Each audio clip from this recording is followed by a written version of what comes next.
आधुनिक युग में जिस प्रकार से यंत्र मंत्र और तंत्र का हम उपयोग करते हैं, यंत्र ये शरीर है, तंत्र इसके अंदर का सभी फंक्शनिंग, इसके अंदर, इस शरीर के अंदर रहा हुआ सब कुछ, ज्ञानेंद्रिय, कर्मेंद्रिय, मन, और मंत्र इसके द्वारा उच्चारण किया जाने वाला उद्घोष। जैसे मोबाइल वो यंत्र है, उसके अंदर जो टेक्नोलॉजी है उसकी, उसका अंदर का सारा उपकरण है वो उसका तंत्र है, और जो नंबर हम डालते हैं वो उसका मंत्र है। मनुष्य जीवन में मोबाइल तभी उपयोग में आएगा जब नंबर डाला जाएगा। कल हमने उसका चिंतन किया था उदाहरण का। ऐसे ही शरीर का, शरीर रूपी जो यंत्र है वो भगवान का अंश है, और अंश होने के नाते जब ये देह, ये शरीर जब उनके साथ एक होने के लिए या उनके साथ संबंध स्थापित करने के लिए प्रयत्नशील बनता है, तब इस यंत्र के अंदर रहा हुआ जो तंत्र है, हमारी इंद्रिय हैं, हमारी ज्ञानेंद्रिय, कर्मेंद्रिय हैं, उनका और उसके साथ हम जो उच्चारण करते हैं उस मंत्र का एक होना, एक रस होना आवश्यक है। गौचारण लीला का आज मनोरथ है, तो गौचारण लीला क्या है? गौचारण वही है, गो रूप इंद्रियाणि, जिनके इंद्रियों के, ज्ञानेंद्रिय, कर्मेंद्रिय सबके विषय श्री कृष्ण बन जाएं, तभी जाकर आध्यात्म की अनुभूति हो सकती है। मन कह रहा है कि आज हमें ये खाना है, मन कह रहा है कि आज यहां घूमने जाना है, शरीर सेवा कर रहा है, और सेवा करते करते मन कश्मीर घूम रहा है। आज हम यहां बैठे हैं, कल शाम को भोजन में क्या चीज बहुत स्वादिष्ट लगी उसका अगर स्मरण करें, तो आज यहां बैठे बैठे कल शाम के भोजन में हमारा चित्त जाएगा, और वहां तक मनोवैज्ञानिक तो कहते हैं कि चित्त तो वहां गया सो गया, परंतु हमारी जिह्वा को वो स्वाद भी आ जाएगा। बहुत सुंदर रसगुल्ला बना हो, बहुत सुंदर मोहनथाल बना हो, कोई सुंदर सामग्री बनी हो, और उस सामग्री का वर्णन किया जाए कि उसमें ये सुंदर सूखे मेवे पधराए गए थे, उनमें ये सामग्रियां पधराई गई थी, शीतकाल था तो उसमें जायफल भी डाला गया, ये सारी बातें वर्णन की जाएं तो वर्णन के साथ वो अनुभव भी हो सकता है। तो ऐसे यहां बैठे बैठे हमारी इंद्रियां जो हैं वो सब जगह भ्रमण करने में सामर्थ्यवान है। ये एक प्रकार से योग ही है, जो परम तपस्वी योगी अपनी परम योग की अवस्था में अपने इन सभी इंद्रियों को केंद्रित करके और भगवान का ही स्मरण एकमात्र करते हैं, अन्य सभी विषयों का परित्याग करते हैं, और उन्हें भगवत अनुभूति होती है। उसी प्रकार से जब हमारी सर्व इंद्रियों के विषय प्रभु श्री कृष्ण बन जाएं, तब हमें भी उसी अनुभूति का अनुभव होने लगेगा। वेदाः श्री कृष्ण वाक्यानि व्यास सूत्राणि चैवहि समाधि भाषा व्यासस्य प्रमाणम तच्चतुष्टयम्। जगत गुरु श्रीमद् वल्लभाचार्य महाप्रभु ने अपने इस संप्रदाय को, पुष्टि भक्ति मार्ग को प्रमाणित करने के लिए, कैसे प्रमाणित किया जाए, तो हमारे मूल जो शास्त्र हैं, वेद हैं, उनके द्वारा हमारे संप्रदाय प्रमाणित होते हैं।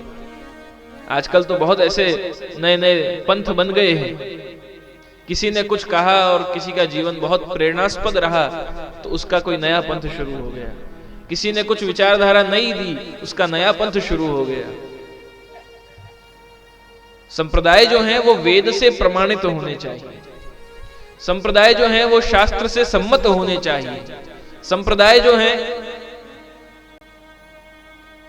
वो केवल काल्पनिक नहीं परंतु प्रमाणिक रूप से भगवान से उसकी उत्पत्ति होनी चाहिए।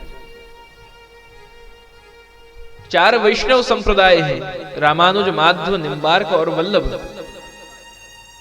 ये 4 वैष्णव संप्रदाय भगवान के 4 अंग हैं, और भगवान ने 4 अलग अलग आचार्य को बनाकर एक श्री संप्रदाय कहा गया रामानुजाचार्य जी का, जिसमें मूल उस संप्रदाय की उत्पत्ति लक्ष्मी जी से हुई। एक ब्रह्म संप्रदाय, निम्बार्क संप्रदाय उत्पन्न हुआ, जिसके मूल आचार्य ब्रह्मा जी हुए। एक शेष संप्रदाय हुआ, माध्व संप्रदाय, जिसके मूल आचार्य शेष हुए। और एक संप्रदाय वल्लभ संप्रदाय हमारा, उसके मूल आचार्य, इसका एक नाम रुद्र संप्रदाय भी, जिसके लिए हम कहते हैं कि वैष्णवानाम यथा शंभो, प्रथम वैष्णव शिवजी को कहते हैं, क्योंकि इसकी उत्पत्ति शिवजी से हुई। तो ये संप्रदाय जो हैं वो प्रमाण से उत्पन्न होते हैं। भगवान ने इन 4 आचार्यों को बनाकर और उन 4 के माध्यम से उनको अलग अलग मंत्रों की दीक्षा दी, और उनकी जो परंपरा हुई उसमें और विलक्षणता को देते हुए जगत गुरु श्रीमद् वल्लभाचार्य महाप्रभु जी ने इस वैष्णव संप्रदाय को पुष्टि मार्ग नाम दिया कि यहाँ केवल देह का पोषण नहीं परंतु आत्मा का पोषण हो, ऐसा ये पुष्टि का मार्ग श्री वल्लभ ने प्रकट किया। और इस संप्रदाय को प्रमाणित करने के लिए वल्लभाचार्य जी ने अनेक विध शास्त्रार्थ हुए। कभी ओरछा में शास्त्रार्थ हुआ, कभी दक्षिण में राजा कृष्णदेव राय की सभा में विद्यानगर में शास्त्रार्थ हुआ, कभी जगन्नाथपुरी में जगदीश के मंदिर में प्रांगण में बैठकर और वहां के विद्वानों के साथ शास्त्रार्थ हुआ। और इन विविध स्थानों पर शास्त्रार्थ में जगत गुरु श्रीमद् वल्लभाचार्य महाप्रभु ने अपने पुष्टि भक्ति मार्ग के सिद्धांतों को प्रतिपादित करते हुए इन 4 ग्रंथों को अपने प्रमाण रूप ग्रंथ में माना। अन्य सभी आचार्यों ने वेद को तो प्रमाण माना ही, भगवद गीता को भी प्रमाण माना, ब्रह्म सूत्र को भी प्रमाण माना, परंतु तब तक श्रीमद् भागवत जी को प्रमाण नहीं माने गए थे। श्रीमद् महाप्रभु वल्लभाधीश ने श्रीमद् भागवत जी को ही प्रमाण रूप मानकर और ये 4 वेद, भगवद गीता, ब्रह्म सूत्र और श्रीमद् भागवत जी प्रस्थान त्रयी से आगे एक और प्रस्थान चतुष्टय, ये 4 ग्रंथों को मूल प्रमाण रूप मानते हुए श्री वल्लभ ने अपना ये मार्ग प्रकट किया, जिसके सिद्धांत मूल रूप से पुष्टि मार्ग का एक नाम भागवत धर्म भी है, पुष्टि मार्ग का एक नाम कृपा मार्ग भी है, पुष्टि मार्ग का एक नाम वल्लभ संप्रदाय भी है। पर जब सन्यास लेते समय श्री आचार्य चरण से दामोदर दास हरसानी जी ने पूछा कि वल्लभ आप सन्यास लेंगे, हम तो आपके दास हैं, सेवक हैं, आप जहां सन्यास लेकर पधारेंगे हम आपके साथ साथ पीछे पीछे चलेंगे वल्लभ। दामोदर दास हरसानी जी से श्री वल्लभ ने आज्ञा करी कि दमला, जो श्रीमद् भागवत जी में भक्ति को प्रकार बतायो है, जो श्रीमद् भागवत जी में भक्ति मार्गीय संन्यास बतायो है, तुम तो वो जी रहे हो, तुम्हें कोई संन्यास की आवश्यकता नहीं। इस प्रकार आज्ञा करने पर दमला जी ने संन्यास नहीं लेकर, औपचारिक संन्यास नहीं लिया, मानसिक संन्यास तो था ही। दमला जी ने श्री वल्लभ विठ्ठल को इस मार्ग की परिपाटी सिखाई, श्री गोपीनाथ जी को और श्री गुसाई जी को।